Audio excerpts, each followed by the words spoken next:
Bem-vindo a mais uma live do Semib Sul. Bem-vindo a essa manhã de segunda-feira. A gente vai falar hoje sobre onde está Deus na pandemia. Uma pergunta que muita gente se tem feito, tanto dentro quanto fora da igreja. E para conversar com a gente sobre isso, a gente vai ter aqui o Matheus Hatch, nosso convidado habitual, para trocar, bater um papo aqui com a gente, para a gente desenvolver esse assunto, dessa pergunta e responder as várias perguntas que a gente colocou ali no post de divulgação. É uma questão que vem levantando dúvidas. E aí, Matheus, tudo Como bem? é que tá? Tudo tranquilo? Tudo certo? Tudo tranquilo. Joia. Matheus, tá ajeitando aí o enquadramento? Não, esse é o problema de sempre. Beleza, tranquilo, mas tá bacana, tá bom. Pronto. Eu descobri que Matheus, o meu celular fica um pouquinho deitado e isso deixa minha cara mais gorda do que ela já é. Aí ele tinha que ficar um pouco para cima e inclinado para baixo. Eu já achei o ângulo que me ah, é? favoreceria. Aí eu acho que ia ficar quase igual você, assim. Tu tem um ângulo favorito, então, ali, o É, enquadramento perfeito, tá certo? Tá a gente certo. vai descobrindo aos poucos. Vai se descobrindo, é o lado artista, né? Tem o ângulo perfeito, né? Pede Tem pra que, filmar de tem um determinado ângulo, isso aí. que. Ah, dá As como risada. vaidades contemporâneas. As vaidades, né? Tem artistas que só pedem para filmar de um lado, né? Eu lembro, tem uma cantora famosa, Mariah Carey, no contrato dela dos shows, ela tinha que ser filmada só de um lado, daí do Ah, lado é? esquerdo Tem do isso? rosto. Aham, tem isso, até no contrato. Acho Então, que eu vou tem que começar a fazer isso com o CEMIB também. bota no teu Tem que ser, contrato, Matheus. É tem que ser acima assim, da ó. linha Olha do como é que olho. eu diminuí se eu ficar assim, ó. Vai ter que comprar um tripé aí grande para essas lives, bem alto, para É, fazer o enquadramento perfeito. Mas, Matheus, ontem tu fez é, uma pregação muito boa na Igreja Betânia de São Leopoldo, respondendo a obrigado, pergunta. foi boa. Uma excelente pregação, uma pregação fantástica ontem na Igreja de Ó, tá Betânia de São melhorando, Leopoldo. que isso. E que antes tu respondeu a pergunta, Deus perdeu o controle da pandemia? Teria Deus perdido o controle da pandemia? E hoje o nosso papo aqui vai desdobrar um pouco desses assuntos. Né? Quem não assistiu essa pregação pode assistir lá no canal da Igreja Betânia, Betânia Tel, no YouTube. E quem já assistiu, a gente vai desdobrar algumas coisas, aprofundar aqui, então vai ser bacana você acompanhar com a gente também. Mas eu queria começar o nosso papo hoje, Matheus, trazendo aqui uma pergunta, uma reflexão com uma pergunta para ti, tá? Essa questão da Uhum. pandemia, né? Ó, Jonathan escreveu ali, muito top, né? Quem não assistiu a pregação ontem está perdendo. Então, essa questão da pandemia é um evento, né, de escala mundial.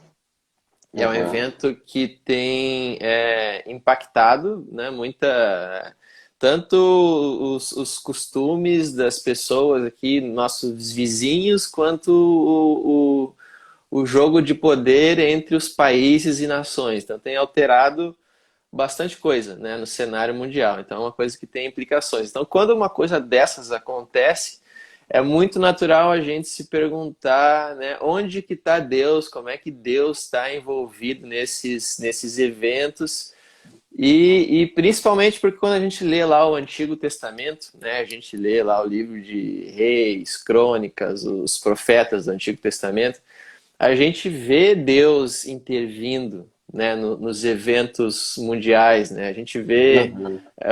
principalmente em torno do povo de Israel, né? Você vê o povo de Israel Uhum.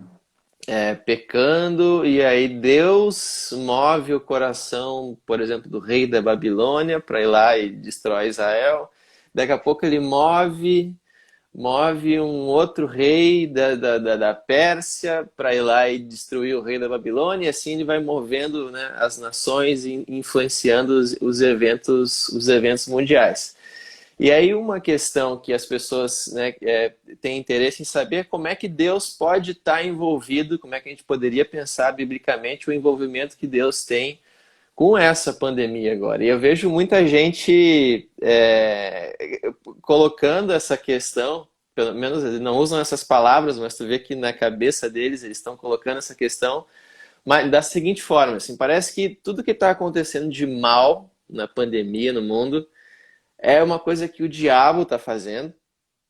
E aí eles ficam se perguntando quando que Deus vai dar a resposta. Ou parece que o diabo está causando a pandemia e aí Deus está numa queda de braço ali, sabe, tentando dar força para os médicos, sustentando os médicos. E aí fica essa queda de braço entre Deus e o diabo durante a pandemia, na cabeça das pessoas, né?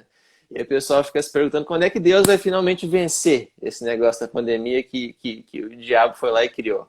Então parece que existe essa queda de braço na cabeça de muitas pessoas. Mas nem o diabo age sem que Deus permita, né? Ele está sobre a soberania de Deus, então até inclusive as ações do diabo. Então, biblicamente, Mateus, né, como é que a gente pode ter um pensamento mais equilibrado, mais balanceado, mais pautado no que a Bíblia mostra sobre como é o padrão de ação de Deus no mundo, como é que ele costuma intervir na história. Biblicamente, como é que a gente pode pensar de uma maneira sensata? Onde é que está Deus nessa pandemia? Como é que ele poderia estar envolvido? Quais são nossas opções bíblicas e como é que a gente pode pensar sobre isso? Eu acho que uma coisa importante da gente analisar quando a gente vai pensar sobre esse assunto é que a gente tem uma falta, vamos dizer assim, uma deficiência, seria o melhor termo, de perspectiva a respeito de Deus, como que Deus age, como que Deus atua, porque o nosso conhecimento, o nosso estudo do Antigo Testamento, normalmente, com a igreja, ou ele é muito pouco, muito pequeno, basicamente estuda-se ali o Gênesis, alguma coisa da criação, estuda-se algumas leis, alguns mandamentos e tudo, e já pula para o Novo Testamento, ou a gente tem aquela ideia, que na teologia é chamada de antinomismo, que é a ideia de que o Antigo Testamento não tem valor mais, que ele caducou, que ele encerrou, já era, e agora a vida da gente é só a partir do Novo Testamento. Só que uma coisa interessante é que o Novo Testamento, ele trata das coisas a nível mais individual. Ele trata das coisas a nível mais pessoal, no sentido de assim, como é que eu, Mateus, vou lidar com essas coisas? Como que você, Rumenig, vai ter sua vida com Deus? Como eu, Mateus, vou lidar com os meus pecados individuais? Mas o Novo Testamento, com uma exceção, eu vou falar ela um pouquinho mais para frente, ele não trata das questões a nível nacional, a nível de países, a nível de mundo, e nesse sentido. Então, você vê muito assim, a ação do Espírito Santo na sua vida, a ação do Espírito Santo na vida de algumas pessoas da igreja, e eles evangelizando, e eles trabalhando dentro daquilo que eu posso tomar de decisão de fazer. E a interferência de Deus nessa esfera, né?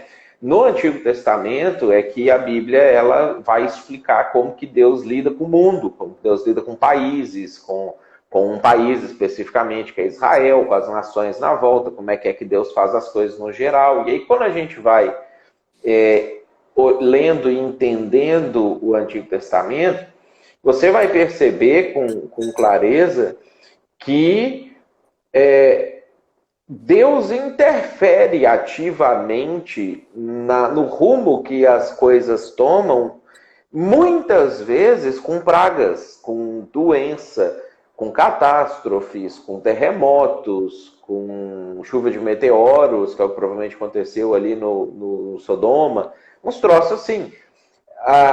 E aí a gente pensa assim, foi uma das coisas que eu abordei ontem na mensagem. Mas agora o Novo Testamento é diferente, agora Deus é bonzinho, agora Deus é pacífico, né? Teve um cara no século II chamado Marcião, que ele tem uma doutrina falsa, atribuída inclusive ao marcionismo, né, o nome dele, que ele dizia, e esse pensamento está na cabeça de muita gente da igreja moderna, que o Deus do Antigo Testamento é diferente do Deus do Novo Testamento. É como se assim, Deus fosse muito bravo no Antigo, muito irado, mas aí veio Jesus, aplacou a ira, e agora Deus é só bonzinho, é só tranquilo, é só pacífico, carinhoso, dócil, tolera tudo e coisas assim.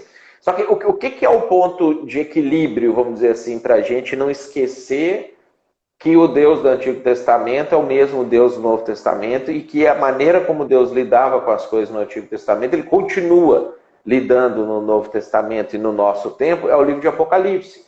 Porque o livro de Apocalipse, ele volta a resgatar a perspectiva de como que Deus lida com as nações, como que Deus lida com os povos, como que Deus ele interfere, inclusive, de novo, com pragas, com terremoto, com doença, com mortandade, com uma série de coisas nesse sentido.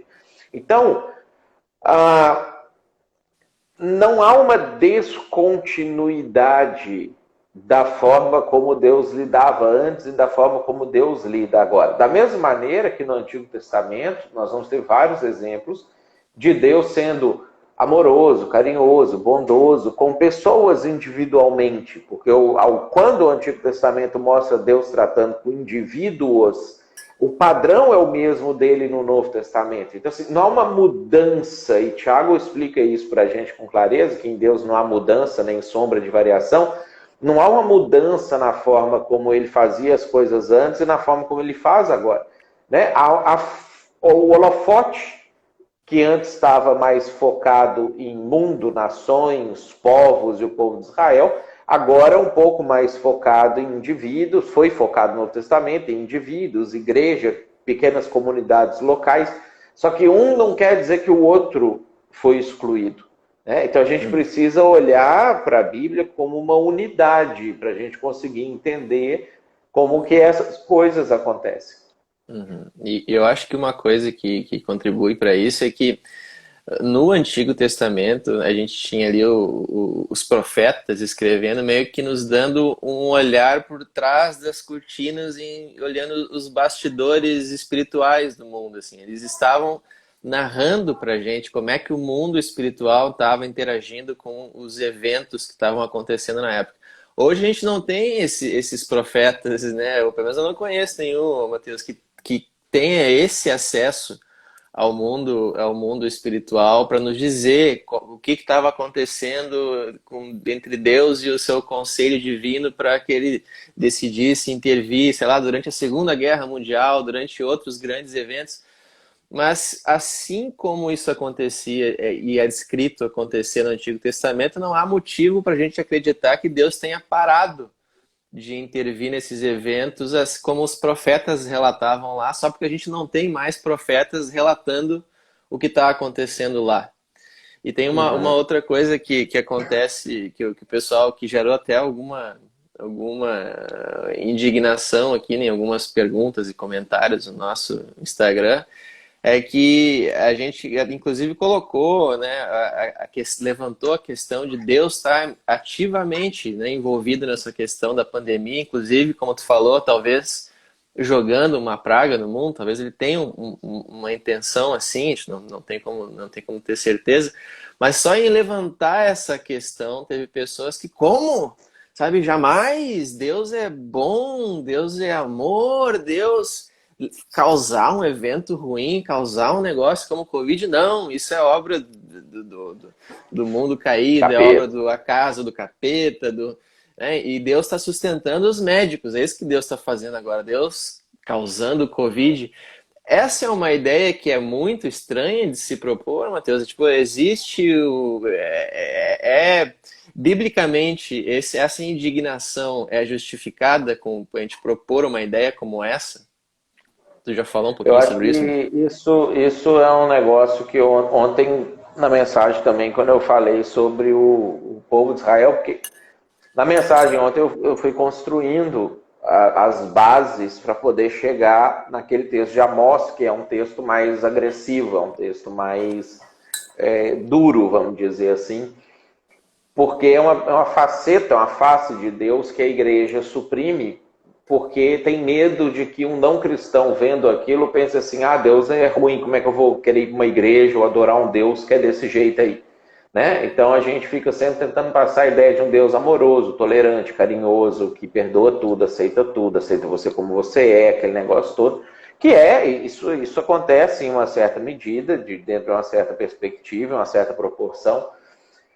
Mas a gente, quando recorta facetas de Deus, a gente, na verdade, monta um ídolo. Você vai montar um Deus que é conforme a sua imagem, conforme a sua perspectiva, conforme a sua ideia que as coisas deveriam ser.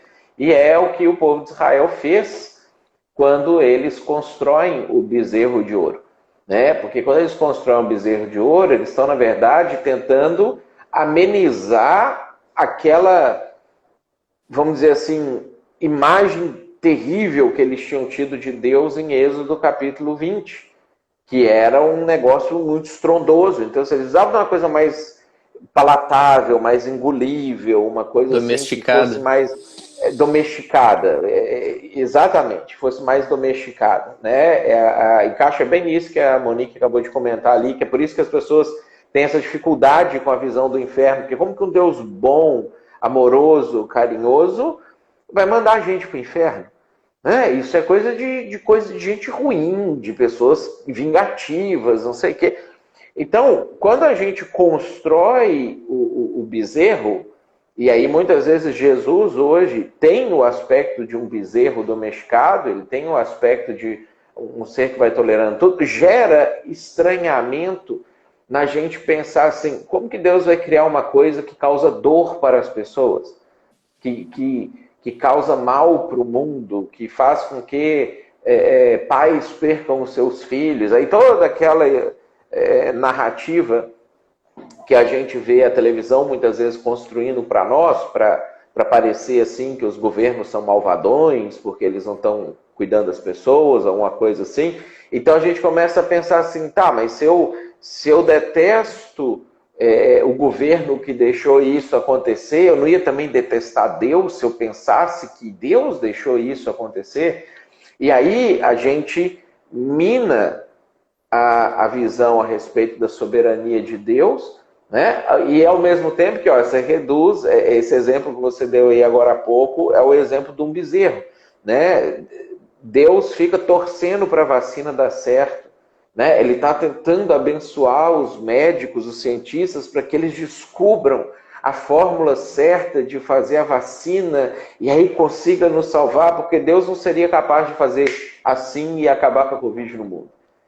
Então, como é que Deus vai fazer isso? Não, ele vai trabalhar em conjunto, ele coloca o jalequinho dele branco e ele vai num laboratório, ele começa a dar ideias para os cientistas, em conjunto eles vão achar uma solução e aí nós vamos ser salvos desse negócio todo.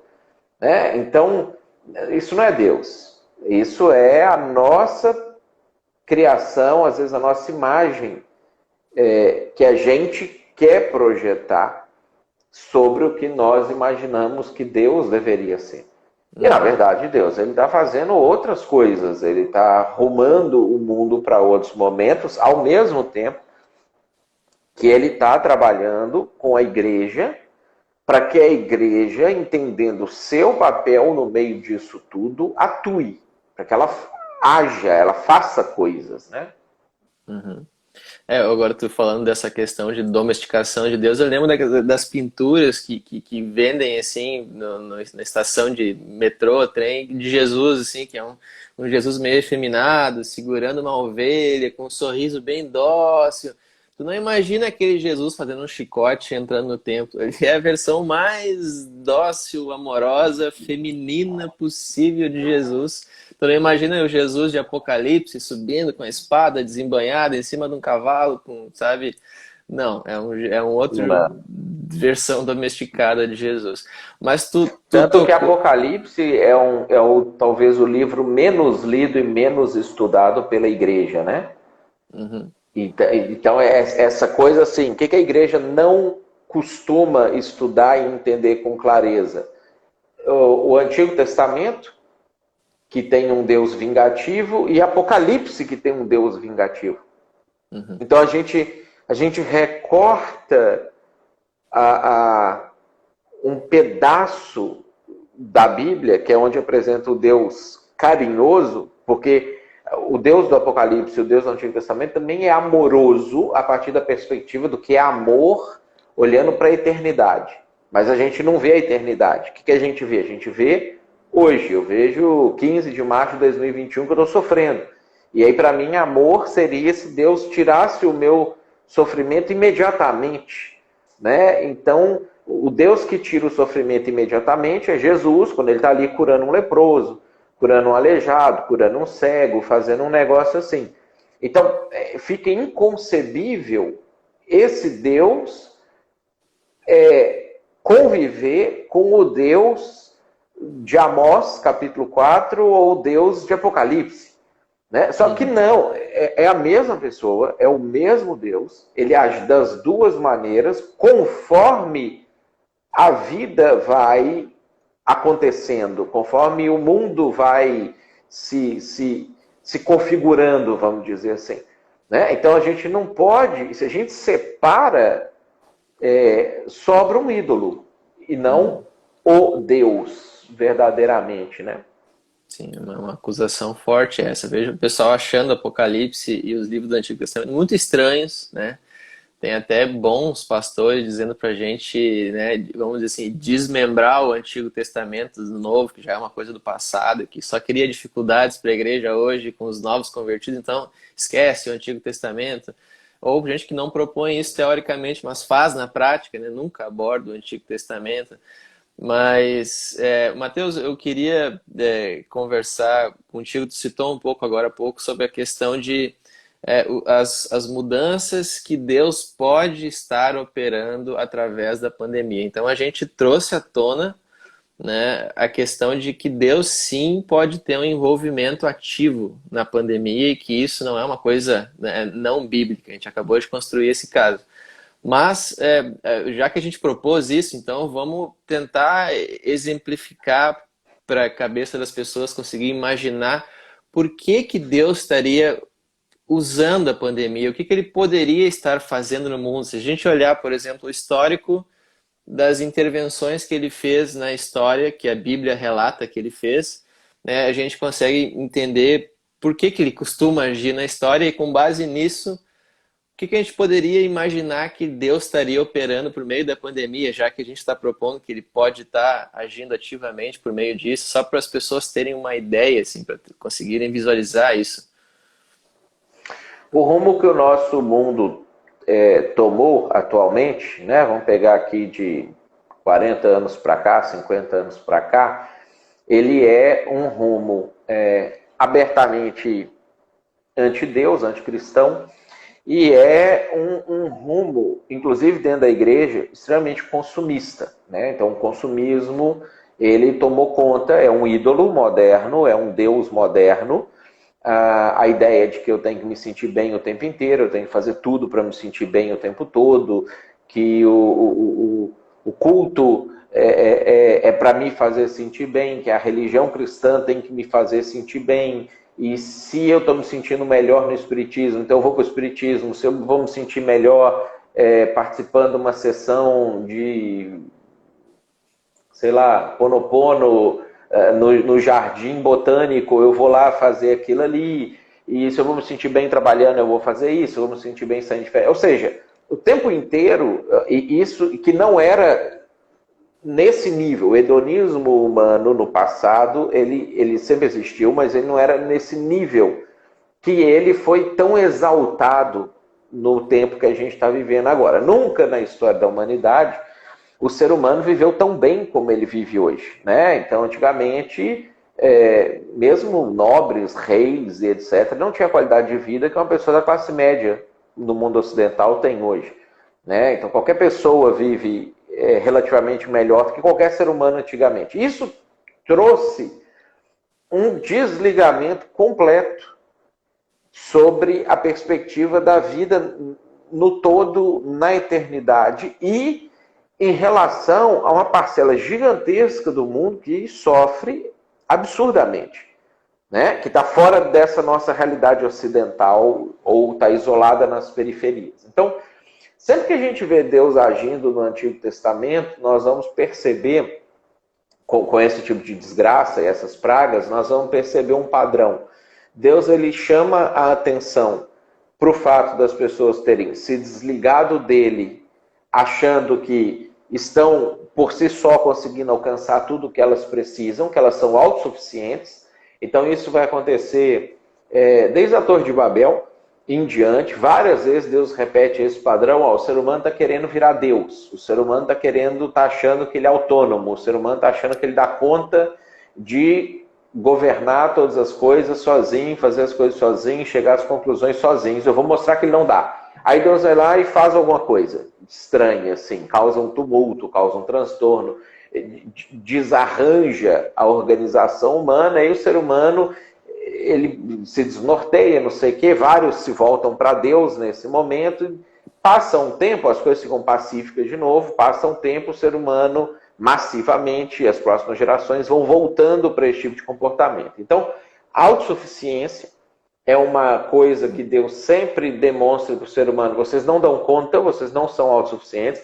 A segunda coisa que a gente vai perceber é a opressão aos mais fracos, né? Então, não é esse discurso da esquerda que é extremamente oportunista, de que a gente defende os pobres, a gente tem que cuidar dos vulneráveis, das minorias e não sei o que a gente vê e sabe que isso é eleitoreiro, né? Então não é esse discurso, é o discurso bíblico que vem há 3.000, 4.000 anos antes da esquerda, que mostra como que Deus acha um absurdo que pessoas desfrutem de uma vida melhor em detrimento de outras pessoas. Então Deus não é contra a pessoa ganhar dinheiro, Deus não é contra a pessoa trabalhar e usufruir do seu trabalho. A Bíblia apresenta vários momentos e mostra que a bênção de Deus também serve para você viajar, passear, comer bem, desfrutar das coisas. Mas a Bíblia abomina quando isso acontece através da opressão de outras pessoas. E o nosso mundo, ele é construído, as bases da construção do nosso mundo, das nossas relações comerciais, vamos dizer assim, ela é construída dentro de um sistema que você oprime o pobre bastante, né? Então, essa é outra coisa. Então, autossuficiência e opressão são as duas coisas que a gente sempre percebe que Deus dá uma chacoalhada, dá uma sacudida para poder realinhar as pessoas, para entender assim, o que é importante. Eu não sou autossuficiente, eu preciso cuidar do meu semelhante, ao invés de abusar dele ou usar ele. Então essas coisas a gente vai perceber sempre no Antigo Testamento, vai repetir no Apocalipse, mostrando para nós que Deus ele sempre vai intervir para essas coisas serem, até que ele rume o mundo para o retorno de Jesus. Uhum. Entendi. Então, se a gente olhar o padrão de ação de Deus, essas as intervenções com pragas ou outras coisas do tipo, são para quebra do orgulho humano, né, que estava se sentindo autossuficiente, e também para arrumar o mundo rumo ao que a Bíblia já descreve ali, os eventos do final dos tempos, quando, né, as coisas vão chegar num certo patamar que Jesus vai ter que intervir, voltar e restaurar as coisas. Mas, Matheus, então, já que tu falou já entrou num rumo escatológico, a gente tem aqui alguns comentários, né? Tem a Bruna comentando aqui, nossa aluna nota 10 aí da turma EAD do CEMIB Sul, e tem aqui o usuário Marco Débora Barreto, que ele postou o seguinte versículo, tá? Ele postou Lucas 21:11, que eu vou ler aqui para nós. Lucas 21:11 diz assim: haverá grandes terremotos, fomes e pestes em vários lugares e acontecimentos terríveis e grandes sinais provenientes do céu. E ele pergunta assim: quero saber se o Mateus entende que essa pandemia tem a ver com esse texto que eu acabei de ler. O que tu acha sobre isso? Eu acho assim que ela não tem uma ligação direta com esse versículo. Ela não, porque esse versículo ele já no contexto do fim mesmo, né? Da questão catastrófica que o Apocalipse vai descrever para nós, né? O corona, ele não é nem perto do que já foram grandes epidemias da história humana. Ele não é nem perto disso em questão de mortalidade, ele não é nem perto disso em questão de gravidade. Né? A gente teve pestes já ao longo da humanidade que matava 3/4 da população. Você pega o que aconteceu na Europa com a peste negra, quase que dizimou a população europeia. E a gente tem um vírus hoje que mata, em média, pegando os casos confirmados, né, 1,5, 2, no máximo 2,5% das pessoas que contaminam, e é um grupo muito específico. É gente que já é ou doente, ou muito idoso, ou já tem algum problema. Então, raramente alguém que não tem nada pega coronavírus e morre disso aí.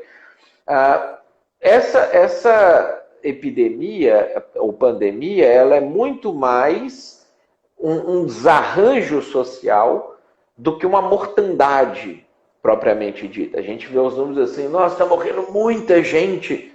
Aí a gente vai lá descobrir, morreram 20 pessoas. Então, 20 pessoas é triste, não devia morrer ninguém. O ideal era que nunca mais ninguém morresse na história da humanidade, por isso que Jesus vai voltar, um dia isso vai acabar. Só que quando acontece essas coisas, por exemplo, desse capítulo 21 de Lucas, nisso ali vai morrer assim, milhões de pessoas. E de uma vez. Não é, somado, porque somado a AIDS já matou, sei lá, 60 milhões, 150 milhões, que se usam, é um número muito absurdo, somado. Né? Então, somado, ao longo de muitos anos, muitas décadas, talvez séculos, vai atingir números de milhões. Só que quando o Lucas traz esse versículo, ele está falando assim, vai morrer milhão de uma vez, um monte de gente. Né? Então, isso ainda não está acontecendo. Vai acontecer. Então, isso que a gente está experimentando agora é muito mais um desarranjo social do que uma crise sanitária. Vai ter uma crise sanitária grave no futuro que vai causar, daí sim, aquele texto que a gente leu de Amós ontem, é um prenúncio disso, né? De que os jovens vão estar morrendo na rua e a gente vai estar sentindo o cheiro de gente morta na rua, porque não tem como enterrar. Não tem como... Não é nem assim, morreu no hospital e foi para uma câmara fria e ficou um tempo lá para enterrar a pessoa. Não. A descrição bíblica é as pessoas vão estar morrendo na rua e vão estar apodrecendo na rua. E aves vão estar vindo e comendo as carcaças das pessoas, porque não tem como resolver essa situação. Então é uma coisa muito, muito pior do que isso que está acontecendo hoje. Pelo que eu vejo nos meus amigos, principalmente os não crentes, né, e que não estudaram muito história, eles têm uma ideia de que essa crise do corona é uma calamidade muito, muito grande, justamente porque eles não têm perspectiva do que já aconteceu na história, e para a nossa geração é a primeira vez que a gente enfrenta uma pandemia, assim, uma coisa mais forte em escala global, que tenha toda essa coisa midiática e toda essa questão de lockdown. Nunca aconteceu antes na nossa geração, então para nossa geração meio hipersensível, assim, acaba sendo uma coisa, nossa, parece... Mas eu tento colocar eles em perspectiva, assim, em perspectiva histórica, para eles verem que a coisa, comparado com o que já aconteceu, não é tão hoje, sério. Em 2021, hoje, nós estamos muito melhores do que qualquer época da história humana de 1945 para trás. Hoje, com toda essa complicação que a gente está vivendo, a gente morre bem menos do que morreu em qualquer época de 1945 para trás, a gente tem menos pobreza do que em qualquer época de 1945 para trás, a gente tem mais acesso a boas coisas hoje do que em 1945 para trás. Né? Nós vivemos dentro de uma bolha entre 1946 e 2019 que criou para nós uma percepção de que esses 40, 50, 75 anos que era o normal. Não, isso foi uma exceção nos 10 mil anos de história humana Nós tivemos 75 anos no mundo ocidental, porque na África ainda é muito pior do que a gente está vivendo aqui, na Ásia ainda é muito pior do que a gente está vendo aqui. Estamos falando de Brasil, Estados Unidos e Europa. Né? A gente viveu numa bolha que criou para nós uma sensação de que isso é o normal. E isso não é o normal ainda em escala global, e isso não é o normal em perspectiva histórica. Né? Então a gente ainda está muito bem se a gente for olhar em relação a outra situação. Agora, o que é o objetivo de Deus? O objetivo de Deus não é dizimar a humanidade agora. O objetivo de Deus é chacoalhar as estruturas. Então, para chacoalhar a nossa estrutura hipersensível, como você comentou aí, você não precisa ainda de um troço que vai matar metade da população no Brasil. Né? Se você fizer isso que está acontecendo agora, já mexe com a gente. A gente já fica alvoroçado, a gente já para pensar. Que é o objetivo de Deus, chamar a atenção para o que realmente importa. Então ele mexe, ele chacoalha, ele provoca, e a gente reage. Né? A questão é reagir certo. Reagir certo, com proporcionalidade para o que está acontecendo e dentro do que é esperado de um cristão, né, Matheus? E tu tocou um pouco na questão de escatologia, só queria te fazer uma pergunta antes da gente avançar para um próximo tema. Onde que o coronavírus se encaixa escatologicamente na Bíblia, se é que encaixa com alguma coisa escatológica? Até porque eu já vi pastores no início da pandemia, assistindo pregações assim, de pastores, que eles pegam algum texto que tem em Apocalipse que fala de coroa, alguma coisa a ver com coroa, que não sei o que tem, se mata alguém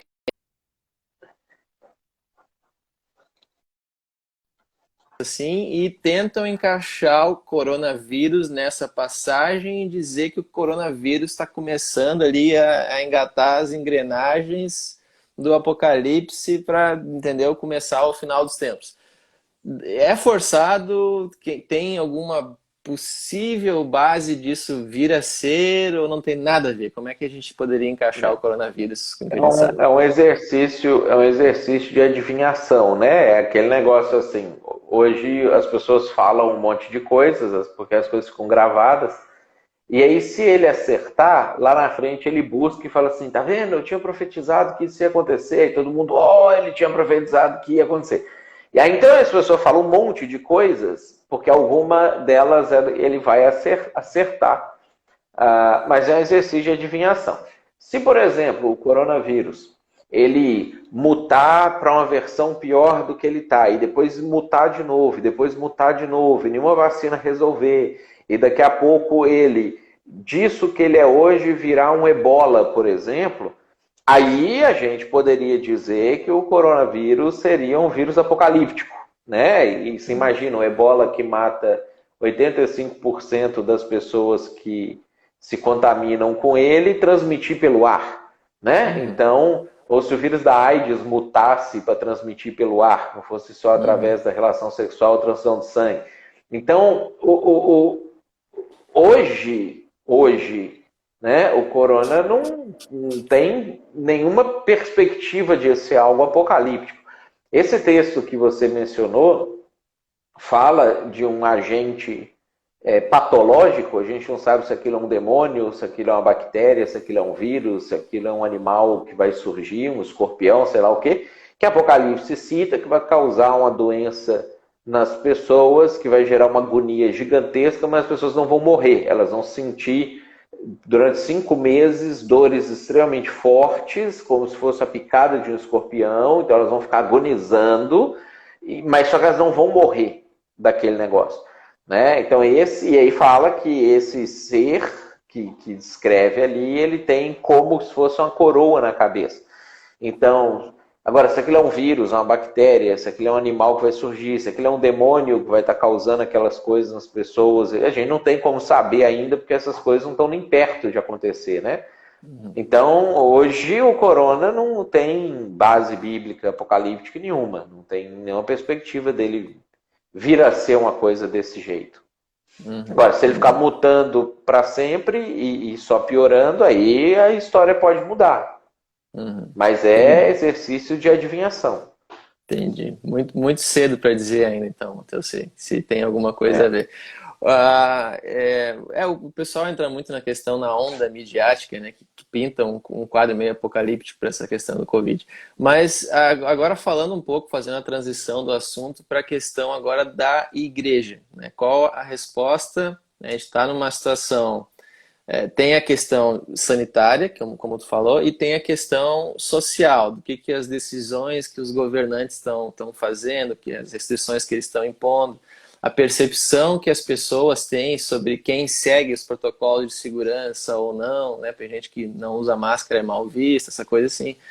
Então tem essa questão sanitária e social, e a igreja está aí no meio, né? Então, qual é a resposta que a igreja deve dar, pensando biblicamente, para esse cenário todo do Covid no mundo, né? Eu já vi vários pastores dizendo que não, esse momento, né, do Covid é um momento para a igreja dar uma desacelerada, né? A igreja está sempre ativista, fazendo coisas, vamos agora desacelerar, dar um tempo, meditar um pouco, ficar na sua casa, contemplar, né, cuidar da sua família, orar bastante. Então, se dedica mais a uma vida devocional. Outros pastores são mais politicamente engajados, né, com a questão do lockdown, ficar em casa, né, dependendo da sua igreja, se o pessoal é mais de esquerda ou mais de direita, outros ficam reclamando do lockdown o tempo inteiro, fazendo posts sobre isso o tempo inteiro, mas pouca gente toma uma atitude, né, lidera a igreja para algum rumo, para como enfrentar ou como tirar melhor proveito da situação, né, do Covid. Na tua opinião, Matheus, biblicamente, o que Deus espera da igreja nesse cenário do Covid, como ele está estabelecido hoje? Tudo que Deus faz, as intervenções dele, né, aquilo que Paulo escreve para Timóteo, é porque ele deseja que todos os homens sejam salvos e cheguem a um pleno conhecimento da verdade. E quem leva a salvação e o conhecimento da verdade para as pessoas é a igreja, né? Então você até tocou numa palavra aí que eu fico com raiva quando eu escuto um pastor ou um líder, uma pessoa falar para isso, falar alguma coisa nesse sentido, falar assim, porque a igreja tem muito ativismo e tem que ter menos ativismo, não sei o quê.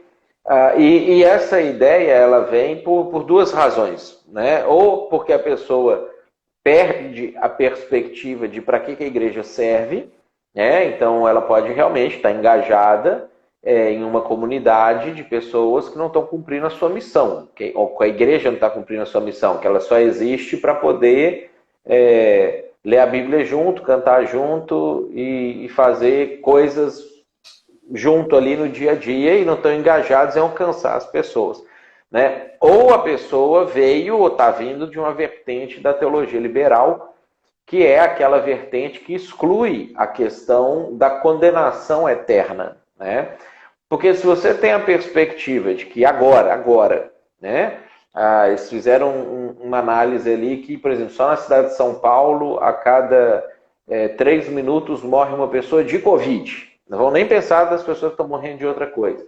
E aí, se você for pegar o resto do Brasil, deve estar morrendo uma pessoa por minuto já. Deve estar mais ou menos nessa situação. Então, imagina assim, que no tempo que a gente está tendo essa live, nós já tivemos aqui 42 minutos de live, mais ou menos, 43 minutos. Morreram 43 pessoas.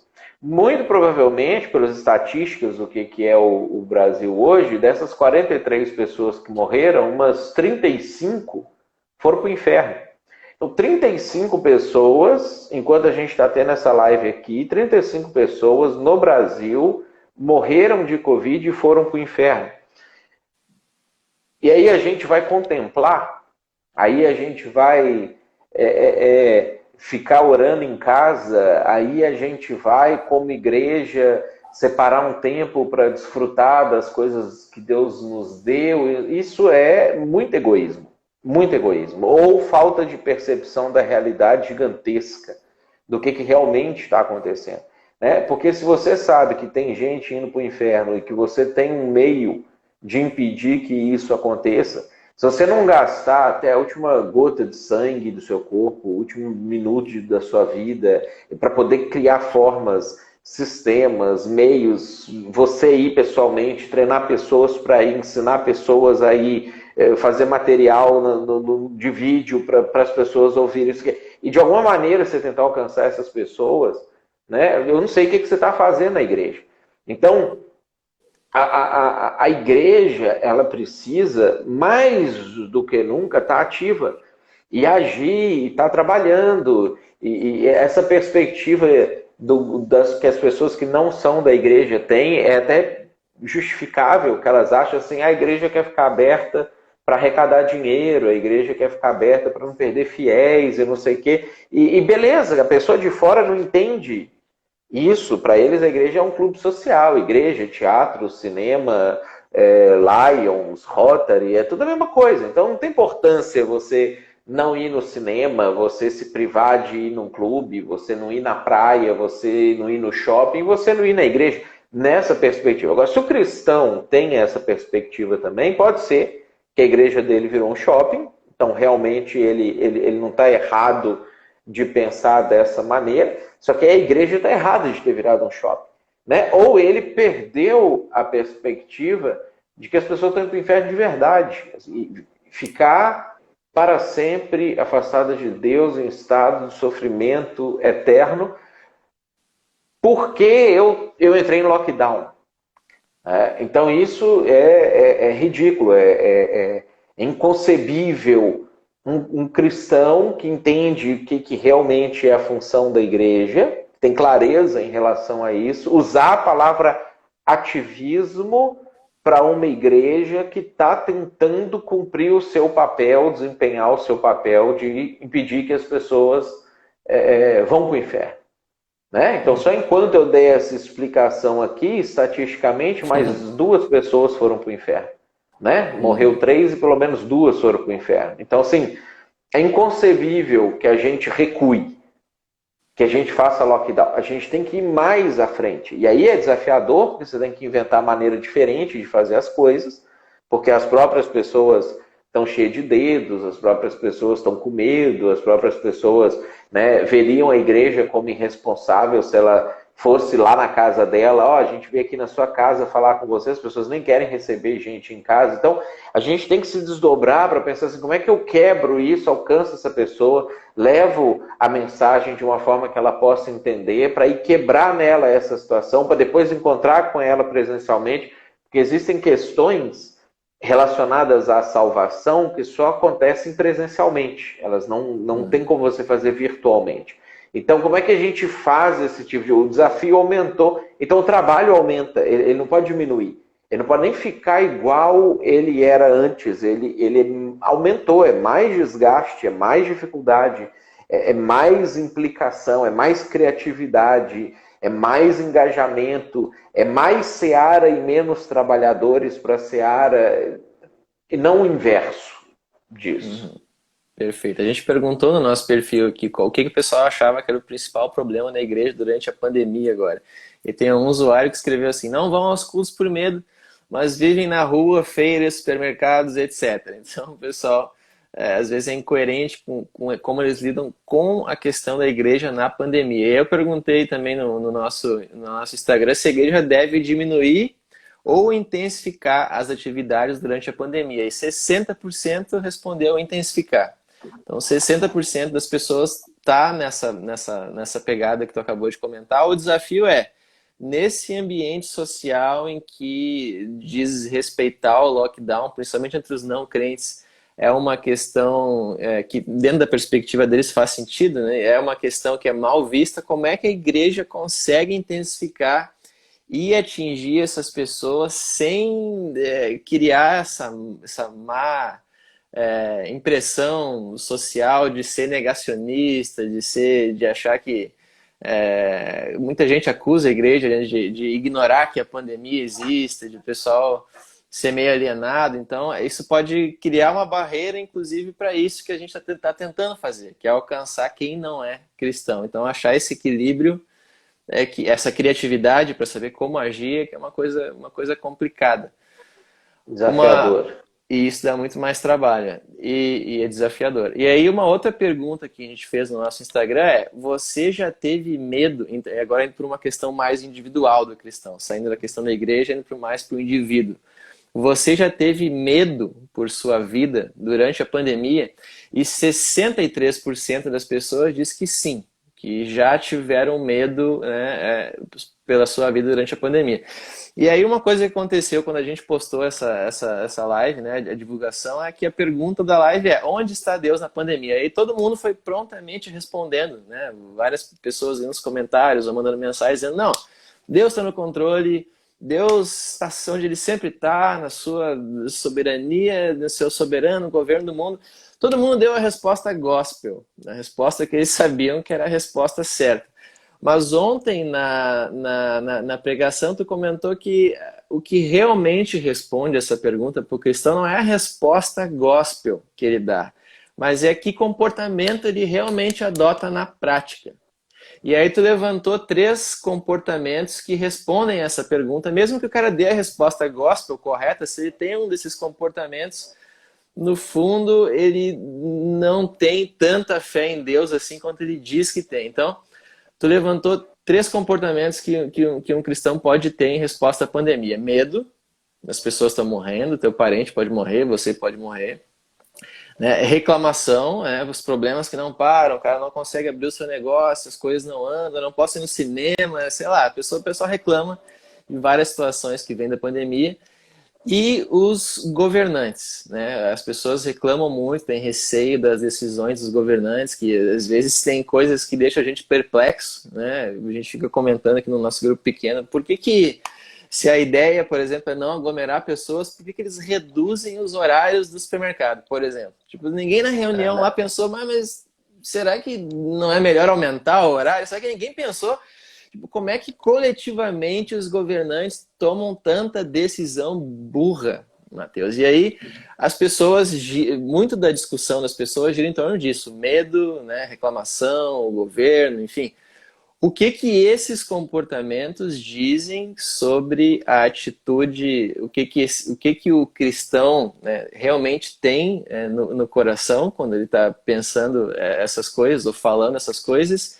E qual seria a atitude que nós, enquanto cristãos individuais, daí eu, você e cada um que está assistindo, qual é a atitude que a gente deve ter, qual é a atitude mais bíblica e sensata para a gente ter durante essa pandemia? Como é que tu avalia esses comportamentos e o comportamento ideal para a gente ter em contraste? Primeiro é a gente... E isso é uma das coisas que a vida em comunidade proporciona. Porque uma das coisas que a Bíblia fala da importância de a gente congregar é que a gente encoraja um ao outro. E eu acho que o fato de que muitas pessoas não estão congregando, naturalmente, elas não estão se encorajando, obviamente elas estão ficando com mais medo, né? Porque eu preciso... Isso que eu acredito que é a verdade, igual você falou, que é a resposta certa. Deus soberano, Ele está no controle absoluto. E tudo que Ele faz tem um propósito. E o que eu sei e o que eu sinto precisam se alinhar. Né? Eu preciso sentir isso também, não só ter a consciência racional desse tipo de coisa. Então, primeiro, a Bíblia ela vai mostrar para a gente muito claramente que medo não pode ser o sentimento que vai conduzir a vida da pessoa que acredita 100% em Deus e também acredita que Ele tem controle de todas as coisas. Né? Eu tenho que virar parceiro de Deus nas coisas. Quando a gente vira parceiro de Deus, pensa, a Bíblia usa muito, porque eles faziam isso de verdade na época, essas linguagens bélicas, militares e etc.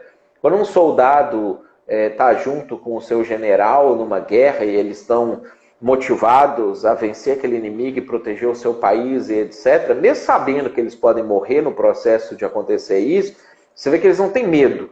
Né? Eles pegam a arma, eles vão para cima e eles estão juntos, tanto que lá em Deuteronômio capítulo 20, Deus manda que a hora que reuniu o exército, pergunta quem tem medo e manda esse pessoal embora, para eles não contaminarem os outros. Por quê? Porque ele não quer gente com medo no exército. Porque as pessoas sabem que pode morrer.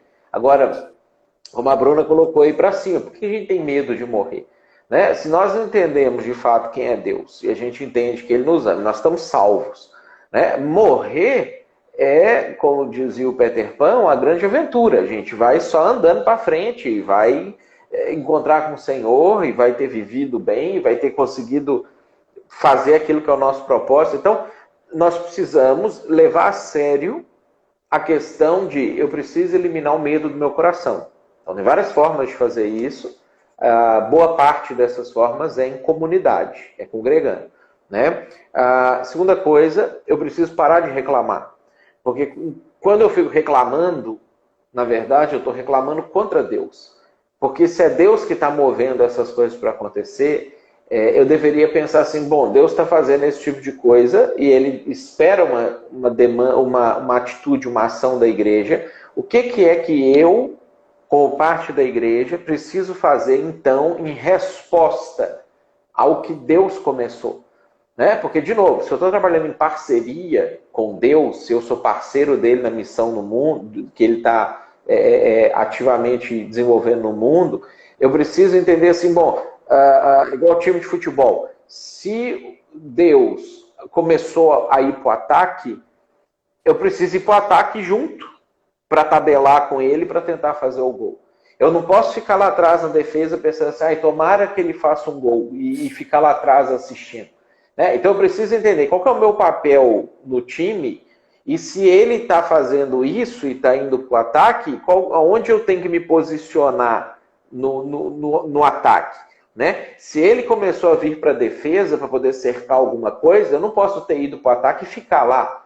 Eu tenho que entender o meu papel no time e desempenhar esse papel. Então, essa ideia a gente precisa desenvolver também. E terceira coisa é parar de achar que quem decide o rumo final da história são os governantes e ou odiá-los ou idolatrá-los, né? Então não tem importância você gostar de algum político, algum governante, alguma pessoa que está fazendo alguma coisa boa, a Bíblia fala para a gente dar graças, né? Quando eles fazem coisas boas, então a gente tem que agradecer também quando eles fazem coisa boa, analisar. Tem importância analisar, como você fez a análise aí, que eles fazem coisas burras também, porque eles fazem muita coisa burra. Tem importância você criticar, você apontar um caminho diferente, você dizer o que deveria fazer, até se você tem alguma influência política, você tentar ajudar as pessoas a tomarem melhores decisões. Agora, a gente não pode depositar nossa confiança nos políticos, ou na política, como se dali fosse vir a resposta definitiva, porque não é dali que vem, né? A resposta definitiva vai vir do Senhor, já está vindo do Senhor. Então, às vezes, você corre de blasfemar contra Deus, porque o exemplo que eu dei ontem, quando Deus endurecia o coração do faraó, se alguém ali em Israel xingasse o faraó, na verdade estava xingando Deus, porque Deus é que endureceu o coração do faraó para o faraó não deixar o povo sair. Né? Então a gente precisa tomar cuidado para a gente não blasfemar contra Deus também nessas nossas ânsias políticas, né? Uhum. Ótimo, Matheus, ótimo. Aí tá três bons conselhos aí para nós cristãos lidarmos aí com essa pandemia. O Jonatas escreveu assim: penso que a igreja ela não deve ficar parada em momento nenhum. Imagina se todos pensarem que a igreja deve dar um tempo. No dia em que a igreja for perseguida, como é que vai ser? Então, só os fortes se manterão. Então, esse é um momento também da gente não parar, da gente ser forte, da gente seguir aí esses conselhos à luz de uma perspectiva maior que a gente tentou trazer hoje aqui, colocar esses eventos que a gente está vivendo em perspectiva, numa perspectiva mais ampla, bíblica. E a gente chegou também no nosso horário final aqui, exatamente, fechamos agora 1 hora de papo aqui, Matheus. Eu te agradeço aí pelo teu tempo, pela tua sabedoria compartilhada com a gente. Eu volto a indicar a tua pregação, quem quiser aprofundar esse assunto, né? Onde Deus perdeu o controle da pandemia, você busca lá no YouTube ou acessa o canal Betânia Tel no YouTube, você consegue assistir. E por hoje é isso, Matheus. Valeu. Estamos à disposição sempre. Isso aí, pessoal. Agradeço aí, pessoal, que entrou, comentou, fez perguntas e até a próxima segunda-feira. Até mais, Matheus. Valeu. Boa semana. Boa semana para todos. Tchau, pessoal.